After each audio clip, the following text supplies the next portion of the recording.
Hey guys! Welcome to Couple. Please like and subscribe if you like this video.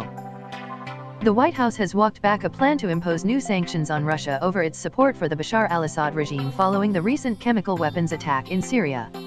Ambassador to the United Nations Nikki Haley had announced over the weekend that the penalties would be unveiled today.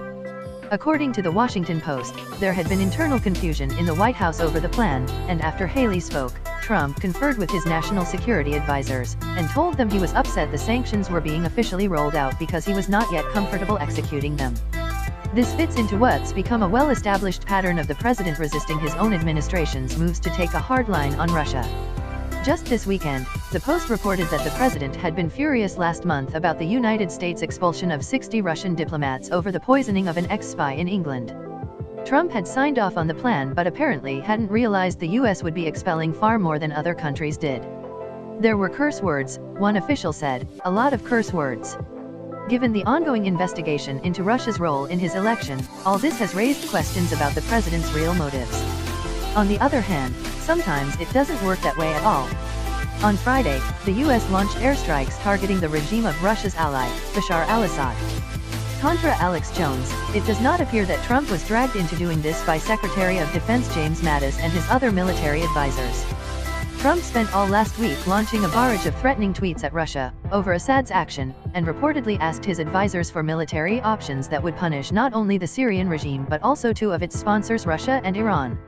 Mattis favored a more limited, tailored response that would avoid Russian casualties and the potential for dangerous escalation, and eventually prevailed. In other words, the president, who is now reluctant to put new sanctions on Russia, spent last week pushing for military actions that could very well have started a shooting war with Russia. Trump's reluctance to confront Russia sometimes seems to disappear at the moments when the stakes are highest. On the same phone call where he aggravated his advisors by congratulating Putin on his election victory and suggested they meet at the White House, Trump also warned the Russian leader about his recent invincible missile boast, saying, "If you want to have an arms race we can do that, but I'll win." The official US response was to shrug at Putin's cheesy display as empty bluster.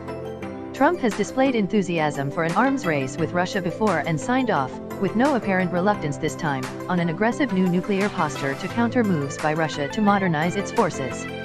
In other words, Trump seems more uncomfortable about sanctioning Russia than he does about going to war with Russia. Perhaps this makes sense. If the US and Russia ever got into a real war, there might not be anyone left afterward to ask questions about it.